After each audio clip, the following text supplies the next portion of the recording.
I am 23 years old, single, and without children. My life has felt like an endless journey through heartbreak, each loss etching a deep scar that never truly fades.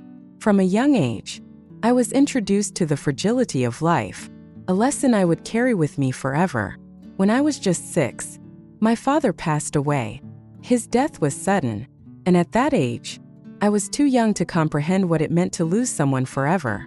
All I understood was that one day he was there, smiling, laughing, lifting me high on his shoulders, and the next, he was gone, leaving a void too vast for my young heart to understand. Now, the memories of him feel like fragments of a dream, slipping further away the more I try to hold on to them. His face, once vivid in my mind, has blurred over the years, and his voice, deep and comforting, has become a sound I can no longer recall. Sometimes, I sit and try to piece him back together from the remnants I carry, a mosaic of fleeting images and sensations. I remember how he would toss me into the air, his laughter mingling with mine as I felt the weightlessness of joy. I can still catch the faint echo of his cologne, a mix of cedar and spice, and the steady thud of his boots on the hardwood floor when he returned from work. Yet, these memories feel distant, like they belong to another lifetime, or perhaps to someone else entirely. After my father's death, the world seemed to shrink around me. My mother became my entire universe, my protector, my guide, and my sole companion. She was a fortress of strength, taking on multiple jobs to ensure I had what I needed. Even as the grief weighed heavily on her, she was always there cooking meals, helping me with homework, and tucking me into bed. But there were moments when I would catch her staring into the distance, her eyes glistening with unshed tears. She thought I didn't notice, but I did. I knew she missed him just as much as I did, perhaps even more. For a long time, it was just the two of us. I used to imagine us as a small boat adrift on a vast, unending sea. It was frightening at times, but as long as my mother was by my side, I felt a sense of safety. She was my anchor, my sanctuary, and the person I could turn to no matter what storms life threw our way. But even the strongest vessels can't withstand the tides forever. When I was 8, everything changed again. My mother remarried. First, I was confused and, to some extent, angry. I didn't understand why she needed someone else. I thought we were enough, just the two of us. But as I grew older, I began to see the loneliness she carried, the quiet ache of someone who had lost their other half. She needed someone to share her burdens with, someone who could help fill the void my father's absence had left behind. That's when Joseph entered our lives. Joseph was a gentle man with a kind heart and an unassuming presence. He tried his best to make me feel at ease, to bridge the gap between us. But I wasn't ready to let anyone else into the fragile space of my heart. Still, he didn't push. Instead, he showed up every day, with quiet consistency. Over time, his patience and unwavering support became a steady backdrop to my life. He never tried to replace my father, and for that, I respected him. Slowly, almost imperceptibly, he became a part of our little family. For several years, we found a rhythm.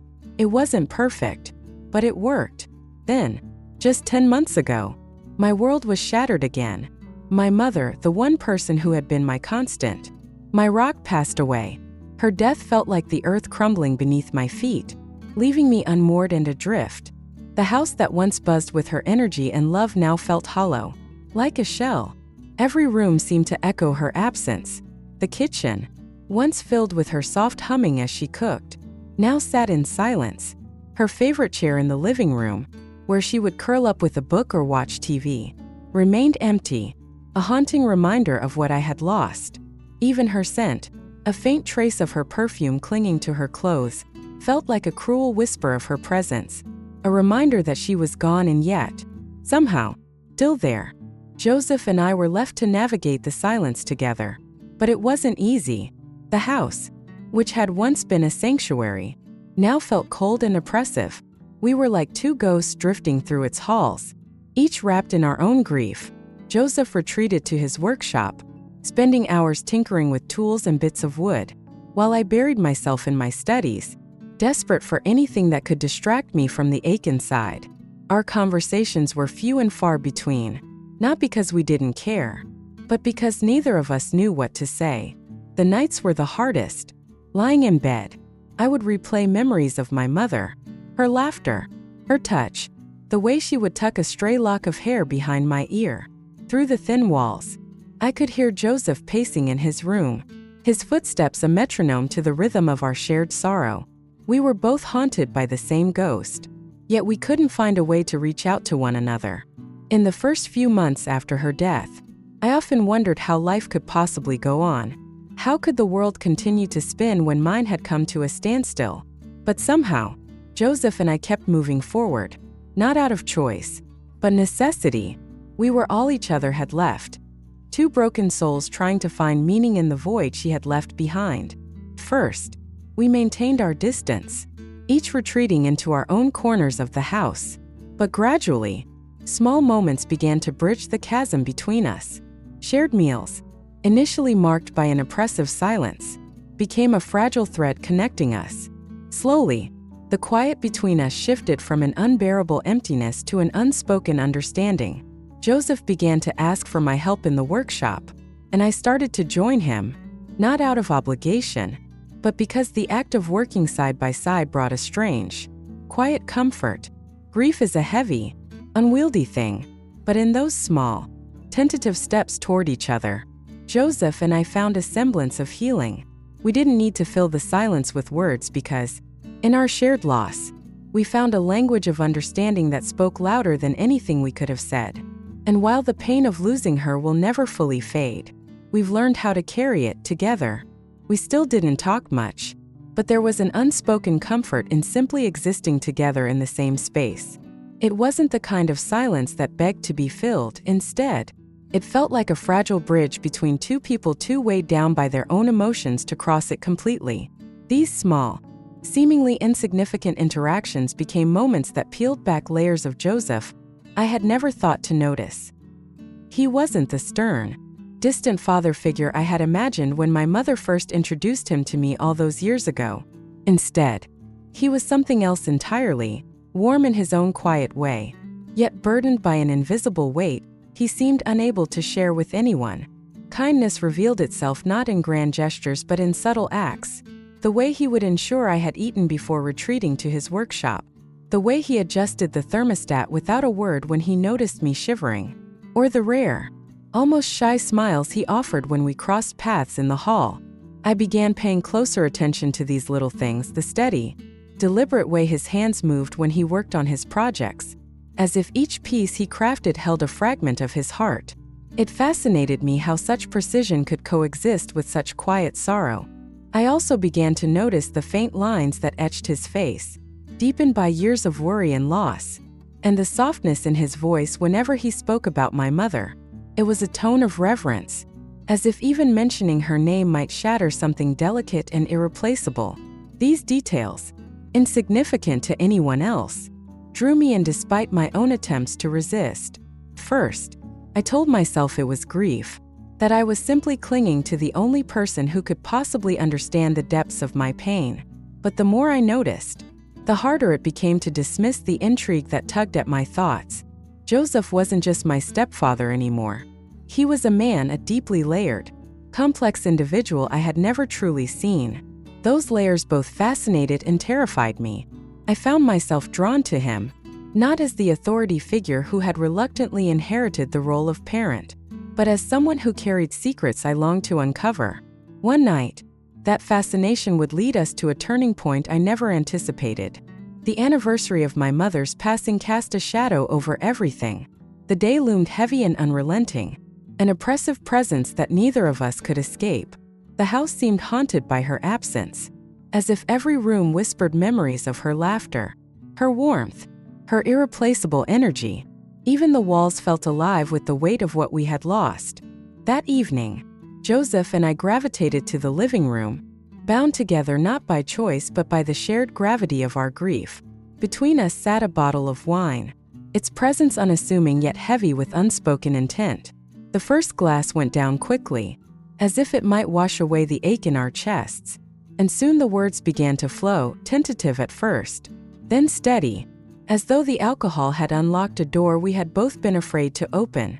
She had a way of making the impossible seem manageable, Joseph said, his voice low and tinged with a wistful smile. The vulnerability in his tone caught me off guard, and I found myself staring at him, trying to reconcile this tender side of him with the man I thought I knew.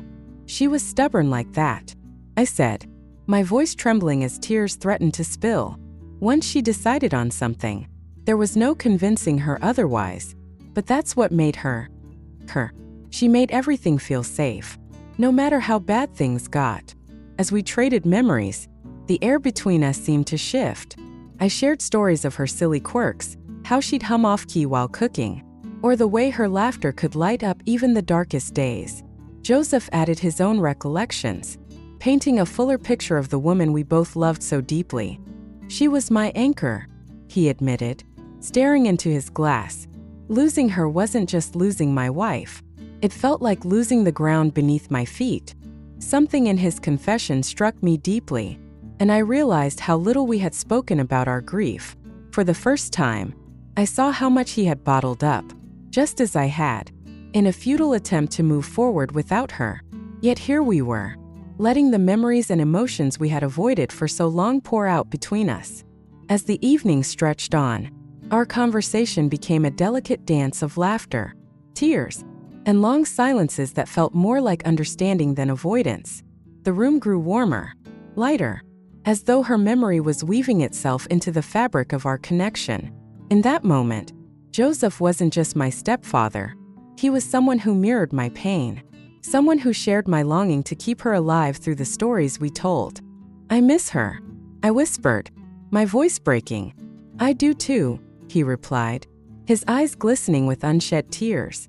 And then something happened, something I couldn't explain. The space between us seemed to vanish. His hand found mine, and I didn't pull away. What followed was a blur of emotions, grief, loneliness, and an overwhelming need for connection. When it was over, I was left with a maelstrom of feelings, guilt, confusion, and a strange sense of closeness that defied explanation. Joseph avoided me for days afterward, and I did the same. Yet the memory of that night clung to me, refusing to fade. I began questioning everything about myself, about him, about the boundaries we had crossed. How could I feel this way about the man who had been part of my family? Was it the grief distorting my emotions, or had something deeper always been there, lurking beneath the surface? I tried to confide in a friend, but the words refused to come. How could I explain what had happened without being judged? How could I even begin to understand it myself? Joseph seemed to wrestle with his own demons.